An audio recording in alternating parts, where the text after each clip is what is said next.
orang suci itu pasti punya masa lalu. Dan orang berdosa juga pasti punya masa depan. Amin. Ini kita bicara dalam konteks iman Kristen. Saya pernah dengar orang ngomong itu tapi dalam konteks di luar iman Kristen. Tapi saya merenungkannya justru bagi saya sebagai pengikut Kristus dan sebagai orang yang terus berusaha mendalami atau mengenal Tuhan setiap hari melalui firman-Nya dan hubungan pribadi dengan Tuhan, saya meyakini bahwa dasar yang paling kuat untuk kalimat tersebut yaitu orang suci pasti punya masa lalu dan orang berdosa pasti punya masa depan adalah firman Allah, kitab suci yang kita pelajari dari waktu ke waktu, entah kapan bisa selesai kita mempelajari kitab suci. Karena saya yakin bahwa sampai seorang hamba Tuhan yang boleh dikatakan sangat mahir sekalipun soal-soal kitab suci, sampai dia tutup usia pun saya pikir ada banyak hal dari kitab suci yang merupakan hati Tuhan yang tidak mampu dia pahami dengan pikirannya sendiri. Saya yakin itu. Tetapi tentu itu bukan alasan bagi kita untuk kemudian menjadi lemah, putus asa, dan tidak mau belajar. Sebab kita tahu memang faktanya pikiran kita ini ada limitnya, apalagi dalam persoalan memahami Allah. Seperti yang saya bilang minggu lalu, memahami pasangan hidup saja itu tidak mudah itu. Sampai mati pun saya pikir kita belum bisa saling kenal sampai yang tahu semua saya pikir ada satu dua yang kita tidak tahu. Ya. Apalagi Allah. Makanya saya paling suka kalau bahas seputaran ini, saya ingat beberapa data tuh yang selalu kita bahas. Otak yang diciptakan oleh sang pencipta atau sang pembuat otak itu pasti tidak akan mampu menggali tentang dia. Yang menitipkan otak atau sumber pemikiran itu dalam otak dan hati kita. Tidak bisa kita memahami dia. Sebab ayat ini dengan jelas bilang, dapatkah engkau memahami hakikat Allah, menyelami batas-batas kekuasaan yang maha kuasa? Makanya kenapa kalau misalnya dalam urusan kita berdoa contohnya, saya selalu bilang ayo jemaat kita berdoa minta Roh Kudus pimpin kita. Supaya Roh Kudus bantu kita. Karena Roh itu yang menyelidiki sampai kedalaman hati Tuhan. Tanpa itu tidak bisa saudara-saudara. Saudara yang diberkati oleh Tuhan Yesus Kristus, demikian juga Roh membantu kita dalam kelemahan kita. Kita lemah. Kalau dia tidak bantu kita, habis. Mau kenal Tuhan tanpa bantuan Roh Kudus tidak mungkin. Saya ada cipta satu lagu seberapa minggu jadi. Dan kunci yang pas-pas. Sampai susah tahu mama nyanyi karena itu. Tapi intinya di dalam tuh bilang, Roh Kudus bantu kami. Kan biasa menyembah tak juga ada sakatongkan bermasmur ya kan. Bermasmur, menyanyi. Habis pikir, bisa jadi lagu nih. Tapi tidak tulis gitu loh. In pagi memang nyanyi dia kata-kata lain, besok lain. Tapi tidak apa-apa. Pokoknya ada beberapa niat. Entah jadi ke sana nanti kita serahkan ke Tuhan saja. Tapi memang tidak bisa mengenal Tuhan. Makanya dalam doa pun harus minta Roh bantu aku berdoa. Roh tolong aku, kalau tidak bisa. Mengingat Allah itu begitu dahsyat, begitu luar biasa. Maka saya pikir sebagai anak-anak Tuhan, saya dan saudara wajib minta Roh Kudus pimpin kita untuk mengenal Dia. Dan saya mohon dalam nama Yesus, apapun yang terjadi tidak boleh renggang dengan Tuhan. Apapun. Sekeliling mau apa, mau jungkir balik, mau langit runtuh, jangan coba-coba renggang dengan Tuhan. Sial. Kacau, rusak. Nah, saudara yang diberkati oleh Tuhan Yesus, menarik bahwa kalau kita kembali kepada eksposisi surat Filipi ya. Minggu-minggu yang lalu kita belajar tentang bagaimana perjumpaan Paulus dengan Tuhan. Paulus ini kita kenal dengan rasul, hamba Tuhan, rohaniawan, orang suci yang punya masa lalu. Dan dia bongkar-bangkir masa lalunya sepanjang Filipi pasal 3 mulai ayat 4 sampai ayatnya yang ke-8. Dia bilang apa yang merupakan keuntungan, kelebihan secara lahiriah dan dengan tidak mengenal Tuhan secara baik, dia pikir itu semua adalah segala-galanya. Tapi justru ketika dia kenal Tuhan, apa yang dia miliki di luar pengetahuan akan Allah itu, yang waktu itu dia anggap sebagai segala-galanya, penentu hebat atau tidaknya dirinya, kemudian dia anggap sampah. Sampah. Lalu dia mengalami satu kerinduan yang besar untuk mengenal Tuhan lebih dalam lagi. Dan saya yakin ini merupakan ciri yang wajib ada dalam diri setiap orang percaya yang sudah berjumpa dengan Yesus, yang telah mengalami perubahan pola pikir, perubahan pola hidup, perubahan gaya hidup. Karena itu tanda orang bertobat. Kalau saudara tidak pernah mengalami perubahan itu dalam hidup saudara, Anda belum berubah. Betul, kita tidak sempurna. Betul, manifestasi buah roh itu tanam tidak langsung berbuah, langsung matang. Betul, tapi kalau sampai tidak ada perubahan sama sekali, wah, ini Kristen model apa? Tidak mungkin itu. Ya. Pasti ada perubahan. Biar dia berangsur-angsur, pasti ada. Tidak mungkin dia stagnan di situ. Bertahun-tahun dia stagnan, itu tidak mungkin. Makanya saudara mempertanyakan. Saudara silakan mengoreksi diri Anda sendiri dengan dasar kitab suci. Saya kok begini-begini terus. Nah, itu ada yang salah di situ tuh. Berusahalah bangkit. Berusahalah untuk membuang segala hal yang tidak berkenan kepada Tuhan itu. Makanya dalam nats pembuka yang kita baca, Paulus bilang, apa yang di belakangku aku lupakan, aku kejar yang di depan. Dan yang menjadi penentu itu gara-gara perjumpaannya dengan Yesus, secara otomatis Tuhan menjadikan dia ciptaan baru, tapi kemudian dia tidak menjadi robot yang hanya diatur. Dia tidak pasif. Dia punya keinginan yang besar bagi dirinya.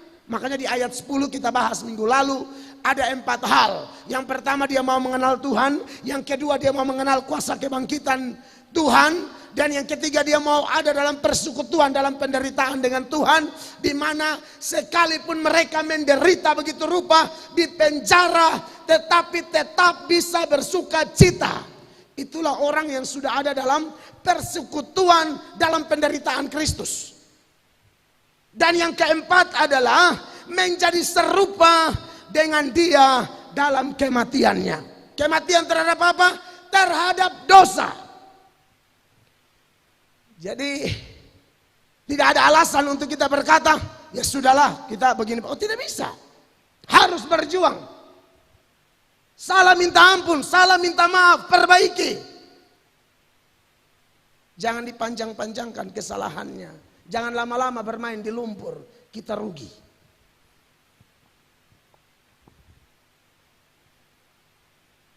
Menarik bahwa keempat hal ini, kemudian di malam ini kita mulai dari ayat 11, Paulus berkata, supaya aku akhirnya beroleh kebangkitan dari antara orang mati.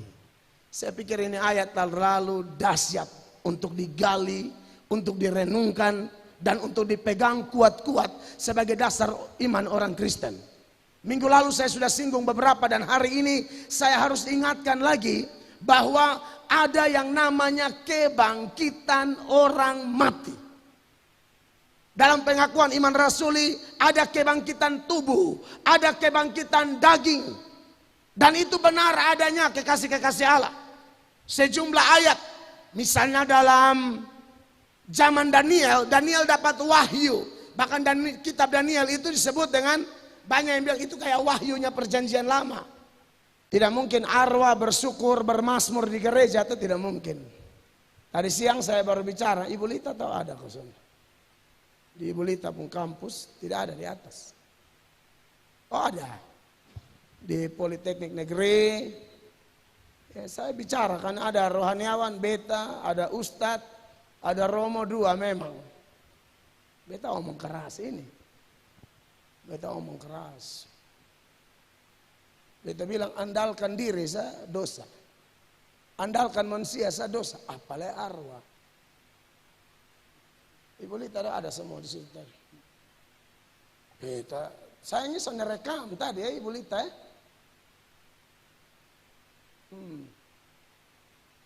Itu para punya tuh tadi tuh. Saya bicara karena saya tidak bisa jaga perasaan siapapun. Saya tidak tahu dengan yang mau Katolik dan Islam itu ada urusan. Tapi ini Alkitabnya saya boleh bohong dengan arwah. Itu dosa besar. Karena Imamat 19 ayat 6 bilang begini. Arwah tidak ada hubungan dengan kita lagi. Imamat 19 ayat 20.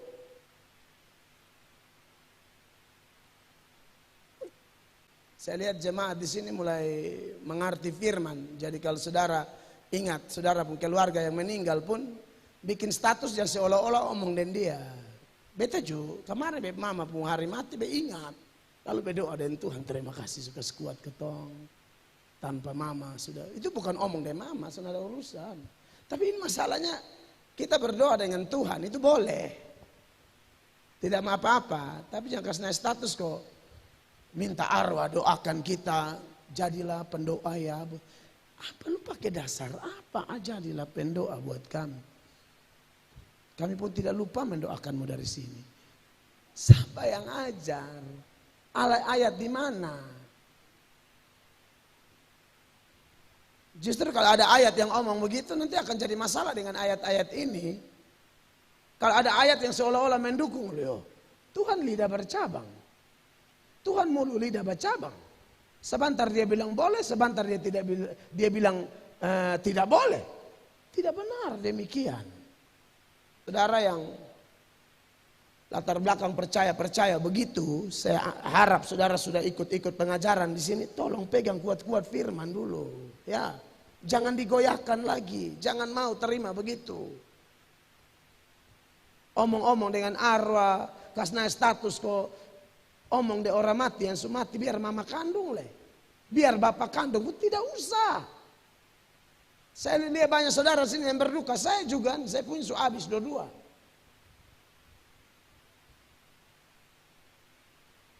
Tidak boleh. Ya, jadi ini tolong dipegang baik-baik gitu. Kenapa saya singgung ini? Karena kalau sudah jadi arwah, sudah tidak ada lagi keputusan-keputusan seperti bertobat, memuji, menyembah, mendoakan, didoakan, ya, meminta petunjuk, semua aktivitas seperti di bawah matahari itu tidak berfungsi lagi. Tidak lagi. Tolong catat itu. Makanya Pengkhotbah pasal 9 ayat 5 dan 6 berkali-kali saya ingatkan Bapak Ibu jemaat tolong catat supaya ketika ada orang tanya, saudara sudah hafal ini ayat-ayat nih. Karena ini khusus di NTT salah satu masalah yang sering terjadi. Banyak orang posting yang tidak mengerti Alkitab. Tidak boleh. Makanya itu orang kaya minta Bapak Abraham suruh Lazarus hidup karena 5 saudara saya masih jahat. Abraham bilang tidak bisa. Di sana itu sudah ada kitab Musa, kitab para nabi. Kalau itu kitab para nabi mereka tidak dengar, maka orang mati yang bangkit pun tidak akan membuat mereka bertobat. Jemaat, makanya saudara nih orang-orang hidup semua yang di rumah maupun di gereja, Jangan bikin aneh-aneh. Buat keputusan segera. Jangan buang-buang waktu. Saudara masih ingat ya, percakapan itu Abraham dengan orang kaya. Awal minta air, Tuhan tidak kasih. Oke, dia minta kedua, suruh Lazarus hidup kembali. Mulai ayat Lukas 16, mulai ayat 28 lah. Ya, masih hidup, tidak ikut melayani. Masih hidup, tidak ajak saudara bertobat. Masih hidup dalam doa-doanya egois. Hanya minta berkat, hanya minta proyek gol. Hanya minta beta. Tidak pernah berdoa buat kerabatnya. Sudah di neraka berada beban. Di bumi tolong ada beban. Bapak Ibu terkasih, ingat ya. Doa jangan serakah. Doa sama mati Tuhan son jawab. Sibuk doakan orang, justru ketemu urusan Tuhan berkati. Amin. Banyak orang doa tuh terlalu banyak kunya. Berkati aku, suamiku. Kalaupun orang lain pastiku. Suamiku, istriku. Saya dan istri berdoa. Katong pun beban, katong paling belakang. Katong belakang. Pertama-tama nyembah dulu. Senangkan Tuhan. Makanya bilang Tuhan, beta malu datang-datang di hadirat Allah. Langsung minta. Beta malu. Dari pagi berdoa 1 jam. Sore tadi istri pulang berdoa 1 jam. Hanya nyembah dia. Beta malu minta. Beta malu minta. Sonde minta Tuhan kasih. Hanya mau datang di Tuhan kalau minta. Minta sembuh, minta ini, minta itu. Hei. Coba saat teduhmu pikirkan apa yang dia minta. Bukan pikirkan apa yang kita minta. Yang bisa minta Tuhan jawab, malu nih.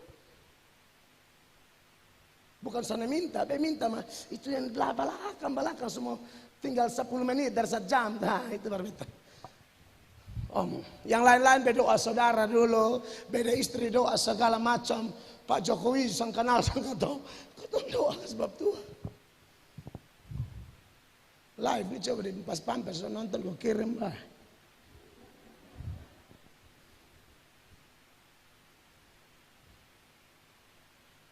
Masih di bumi sudah ada beban.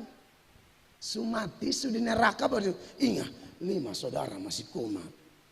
Saudara, kalau saudara sudah ada beban, dongnya mereka yang tidak mau bertobat, kita tidak dosa ya. Saya sudah ajar ulang-ulang ya. Kita suka ingat dia tidak bertobat, dia urusan. Yang menjadi salah, ingatkan pun tidak pernah, doakan pun tidak pernah. Tuhan tagih dari saudara. Apalagi Anda yang melayani dengan saya di ini mimbar. Bersaudara tidak pernah doa saudara-saudara kerabat Anda. Aduh, lu bikin apa saya di sini nih? Bikin apa saya di panggung sini nih? Kita kerja keras sekarang, tidak ada waktu main-main. Terlalu pikir diri. Bisa capek pikir sendiri nih. Kadang-kadang. Bisa tahu lah kadang-kadang.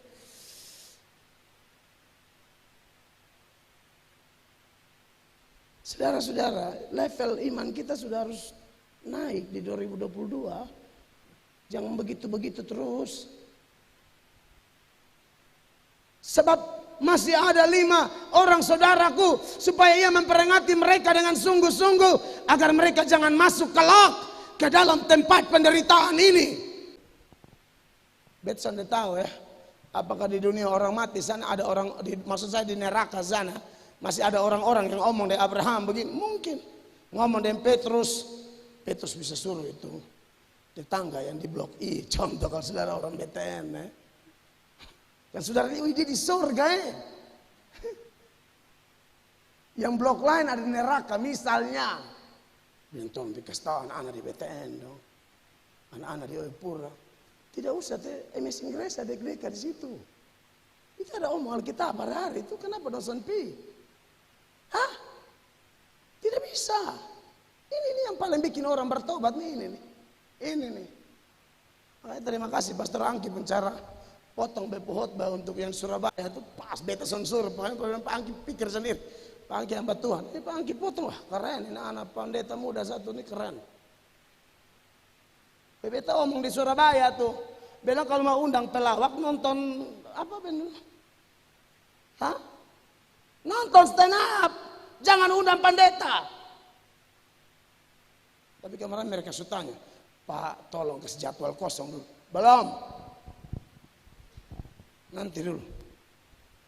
Sudah saya pikir bilang beta asal orang minta jadwal beta kasih soalnya beta doa bukan ngarba biru. Biar mau khotbah di mall-mall. Tidak.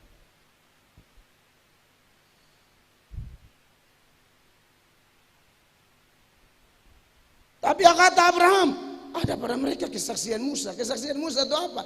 Pentateuch, kejadian, keluaran, imamat, ulangan, bilangan, ulangan. 5 kitab Taurat, itu kitab Musa. Kitab para nabi, itu yang Yesaya, Yeremia, sama Maliaki. Karena waktu itu ada masih adanya perjanjian lama. Jemaat, targetnya baca Alkitab habis ya. Terima kasih buat jemaat-jemaat yang sudah habis, tapi jangan kendor. Lanjut. Kita bukan baca habis lalu puas, bukan. Baca habis ulang, karena banyak yang kita baca ini belum kita pahami. Tapi nanti pas hadapi masalah, tuh Roh Kudus kasih ingat yang pernah kita baca tuh, cocok saya sudah pernah baca. Nah, Roh Kudus bilang itu yang suruh baca tuh, itu nanti akan ada manfaat.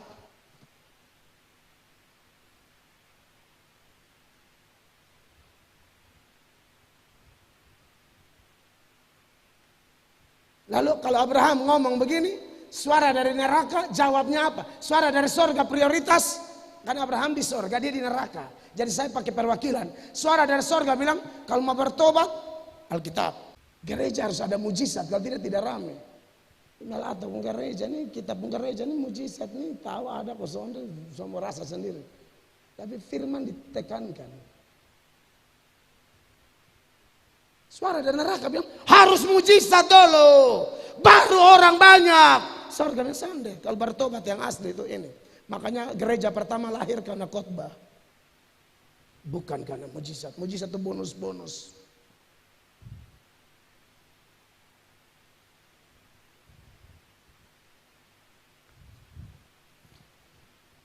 Sampai di Surabaya, saya telepon panitia. Tolong siapkan saya gitar di kamar hotel. Saya mau doa. Sampai call ke kabar istri, anak, pastikan semua aman. Mak, bekas mati handphone sayangnya. Kita harus doa. 2 jam menyembah. Menangis menyembah. Itu bilang ini tahun sonde boleh ada hal-hal fatal yang menjadi celah bagi rumah tanggaku, bagi pelayananku, bagi penjangkauan jiwa-jiwa. Tidak boleh Tuhan, tolong beta. Beta mau, hanya beta lemah. Tolong.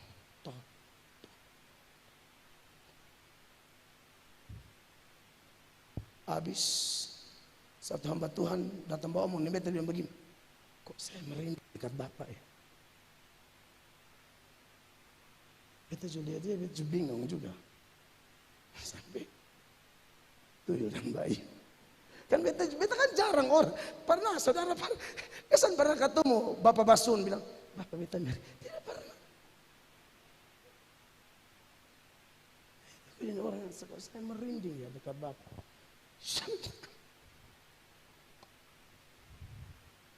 Kita percaya kalau Musa berjam-jam dengan Tuhan, turun cahaya penuh kemuliaan.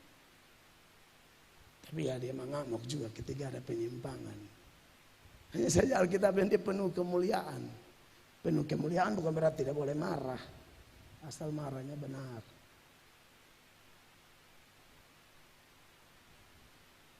Lalu dia jelaskan pertobatannya. Dia bukan Kristen. Sebelumnya dia bukan Kristen dan dia bilang gereja di Surabaya tuh kalau sampai ramai itu coba cek pasarnya apa, jualannya apa, mujizat semua. Tapi mantap gereja yang undang beta tuh kan dong ngotot undang beta karena pengajaran itu. Kita bilang jarang-jarang gereja ukuran Surabaya, Jakarta yang mau dengar pengajaran. Kalau cari mujizat itu baik. Lihat nih suara dari neraka. Saya pakai istilah agak kasar untuk teks ini. Suara dari neraka minta orang mati bangkit. baru ada pertobatan. Sorga bilang tidak. Ya, lihat sah, dia coba soal jawab. Saudara yang kalau kebenaran sudah pasti, jangan bantah lagi, bilang aja amin. Katanya saudara mirip orang-orang neraka, sok tahu. Padahal ngawur. Jadi kekasih Tuhan, selagi masih hidup, Injil diberitakan. Memang ada beberapa kerabat kita yang atau kenalan kita yang saudara lebih kenal lah. Orang-orang kalau omong firman pas mereka lagi sehat, lagi enak, apalagi berterima gaji atau usaha lagi maju. Aduh itu mereka pikir kita omongin jadi main gila. Saya pribadi dalam nama Yesus saya lebih suka di rumah. Saya bukan suka dekati keluarga. Keluarga yang ke mana dulu. Kalau saya omong dengar, nah ini orang tahu hargai hamba Allah nih. Beta anak kecil, Alkitab bilang anak kecil saja, hamba Tuhan diterima, diberkati. Ini pendeta lah semua 15 Januari ini 41 tahun. Bakal kami omong tidak dengar, beta doa, beta akan pilih. Susah. Tapi nanti kalau sudah kena susah, herannya mereka bilang, kami lagi baca Alkitab. Kok yang kemarin saya omong kan juga tentang baca Alkitab. Kenapa harus tunggu susah baru tahu Alkitab? Saudara, terima kasih banyak ya Anda orang luar biasa. Baru pulang kantor, baru terima gaji, tapi mau mandi bersih datang gereja. Anda luar biasa sekali buat saya. Anda hebat sekali. Tidak tunggu susah bercari Alkitab. Anda orang-orang luar biasa. Banyak orang tuh manfaatin Tuhan, jadikan Tuhan kayak security, jadikan Tuhan kayak babu. Hanya beta diberkati kalau orang hidup ada melimpah-limpah kerja, tapi saat teduh dengan Tuhan, tahu ya Anda beta sun mengerti, beta harus puji Anda. Alkitab bilang kok boleh mulut orang lain puji kawan seiman, boleh. Kalau kita yang puji diri tidak boleh, orang lain boleh. Maka saya harus puji Anda. Kalau 1-2 kali di masa lalu Anda pernah manfaatkan Tuhan, ya sudah. Bertobatlah, jadilah dewasa di 2022.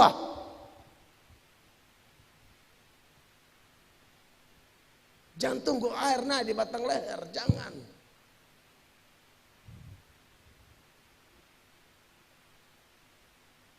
Ya kalau saudara ngomong-ngomong di kuburan tidak ada guna.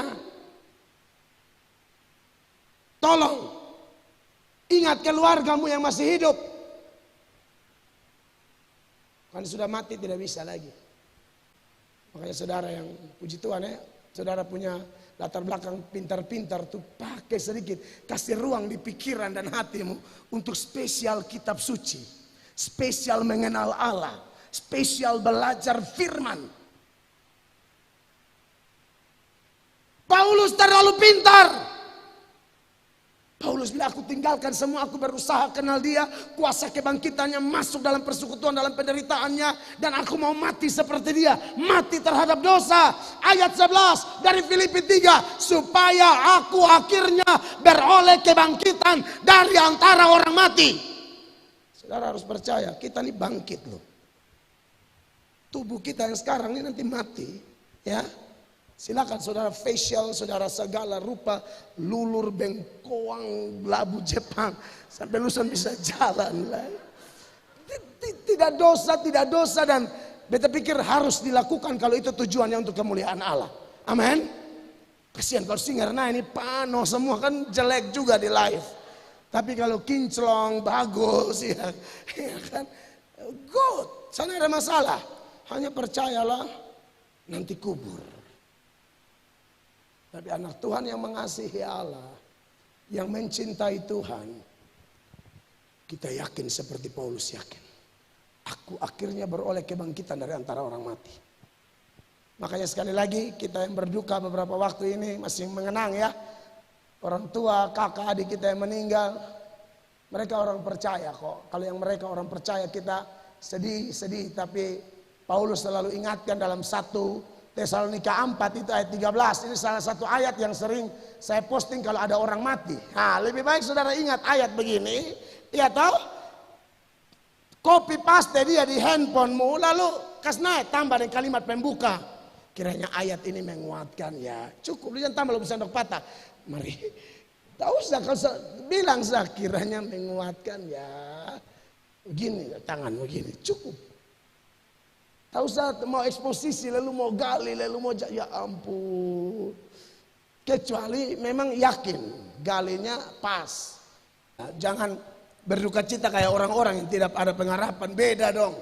Orang-orang yang tidak kenal Tuhan mereka bingung. Ini seolah-olah terpisah selama-lamanya. Tidak ketemu-ketemu lagi. Kan kita tidak begitu. Ingat orang kaya tadi bisa kenal Abraham. Bisa kenal Lazarus. Di sana tuh kita saling kenal. Saling kenal.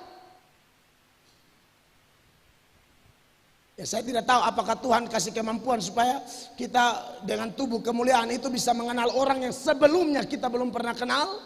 Saya tidak tahu. Tapi kita dengan kita ini kan, saudara ingat Pendeta Billy Graham bilang, yang dikuburkan ini tubuh kita ini.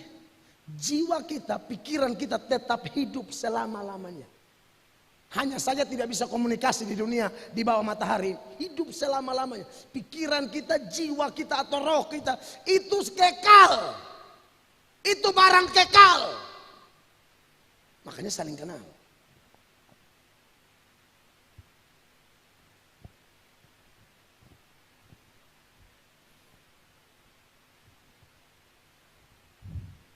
Kita saat gereja ini saling kenal. Enak ya Om Onal, Afe kalau ketemu di sana. Om Onal setia terus dia mundur. Takutnya bicara Om Onal tidak ada. Om Nixon mana Fe? Nanti kita ketemu di sana, saling kenal. Om Yoyo, setia Pak. Pak Rian, setia bro, ya kan.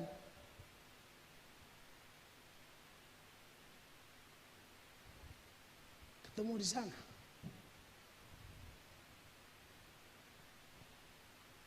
Makanya jangan berduka kayak orang tidak punya pengharapan. Ini ayat bilang.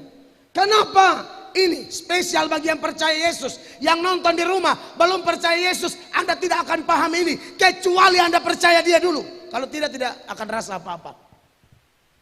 Ya, seperti ajaran saksi Yehova. Saksi Yehova bilang yang bukan anggota saksi Yehova nanti mati hilang lenyap. Sesat itu. Tidak hilang lenyap. Itu ada. Jiwa kita, roh kita itu ada.